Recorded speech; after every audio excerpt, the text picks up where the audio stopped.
Did you know that every year 1 trillion plastic bags are used around the world? In fact, an article from patty.com tells us that if you took all those plastic bags and put them together, they would wrap around the earth not once, not twice, but 4,200 times. Plastic bags are everywhere, and the growing rate of plastic pollution is worsened due to the rising consumption and population growth. Plastic pollution has increasingly become a major issue and poses significant threats to our environment, leading to land, air, and sea pollution. Plastics also impact the natural environment and have grave consequences for wildlife. First, we're going to discuss the plastic bag issue and the devastating effects it has on our environment and wildlife. Second, we will learn a little bit about the history and the causes of how we got to this point of our current plastic bag obsession. And last, we will find some solutions and a pathway out of this crisis. A change needs to be made, and it needs to be made now. The damage plastic bags are doing to the environment and our wildlife is mind-boggling. Let's start with the effects on the environment. Petrochemicals dominate the raw material that plastic bags are made of. The vast majority of single-use plastic bags are made out of a few structural chains of the molecule polyethylene. Now, polyethylene that makes plastic bags is derived from either refined oil or natural gas. The same article from patty.com tells us that the amount of petroleum that it takes to just make 10 of those plastic bags can move an automobile the length of a football field. 12 million barrels of oil in the United States alone are used to produce plastic bags. The production of plastic bags also produces methanol, sulfur oxides, and other volatile organic compounds released into the environment and toxic emissions into the air. These same chemicals leach into our soil and our groundwater as the plastic bags break down. Plastics made of synthetic molecules have negative impacts on our health and ramifications for the environment and wildlife. Now let's turn to the devastating effects plastic bags are having on wildlife. The impact plastic bags have on wildlife can be witnessed on land and at sea. Whales washed up on shore with a stomach full of plastic. A farmer's calf dead because it cannot distinguish between a plastic bag or grass. An article, How Plastics Affect Wildlife, tells us about Lucky, the platypus, who had a plastic bag wrapped so tightly around his neck that it was cutting into his skin. And he abandoned his normal animal instinct of notorious shyness to seek help.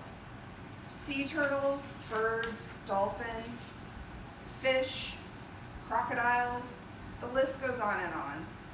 Plastic takes hundreds, if not thousands of years to break down in most environments. So it's not a stretch to imagine that a single bag can kill more than one animal over a very long lifetime on land and sea.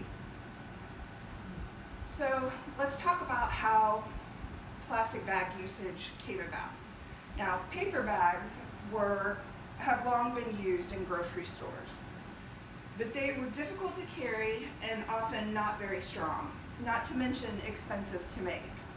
So retailers started had a need for a stronger and cheaper alternative to the paper bags, and that drove retailers to completely replace paper with plastic. The changes came in the early 1980s, and they were led by grocery chains Safeway and Kroger. And it didn't take long for other retailers to follow suit. Also, increasing urbanization and population growth rate is considerably accountable for our plastic bag consumption.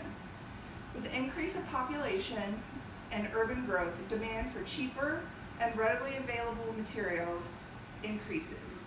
In the first decade of this century, for instance, more plastic bags have been made than any other plastics manufactured, simply due to rapid urbanization and rising consumer demands. In most urban areas, plastic bags form the greater part of what is in landfills today and constitute about 80% of all the municipal waste. So, as far as a solution goes, we can hope that plastic bags become a relic, like the VHS tape or 8-track tapes. But for now, what can we do? Well, first, we can demand change from our legislators. We must let our votes talk. Other countries are banning plastic bags, and the U.S. must follow suit to stop the killing. At the minimum, a hefty tax should be levied to implemented to deter the use of plastic bags. We can encourage our local governments to start a campaign against plastic bags and encourage retailers in our area to give alternatives to the consumers. But we can also start at home and replace all plastic with a reusable alternative like canvas bags. Reduce the plastic in your homes and use your dollars and votes to make a change, because it works. An article from Advocacy for Animals tells us that just calling for a voluntary ban, the rate of usage of plastic bags fell 90% in Australia. Taxing the use of these bags has also seen a dramatic reduction in their use, as we can see in the article from ReuseThisBag.com. So I call on you to be the change. I call on you to take action. First, take the Plastic Pollution Coalition for our pledge. Refuse disposable plastic wherever and whenever possible. Reuse. Choose alternatives to plastic like canvas bags. Reduce your plastic footprint. And recycle what you are unable to refuse, reuse, or reduce. Second, contact your local and federal governments and demand change. I have placed a laptop at the back of the room for you to sign the pledge, and I have also printed out the names and contact information of your local and federal officials for you to take with you. So let's review. We have discovered the effects that the overuse of plastic bags is having on the environment and our wildlife. We talked about the causes and how we got to this point of choosing plastic over paper. And we also discussed some ways that we can make a change. So the responsibility is ours. It's mine, it's yours. Demand changes, make changes, because the planet depends on it. Thank you. Do you have any questions?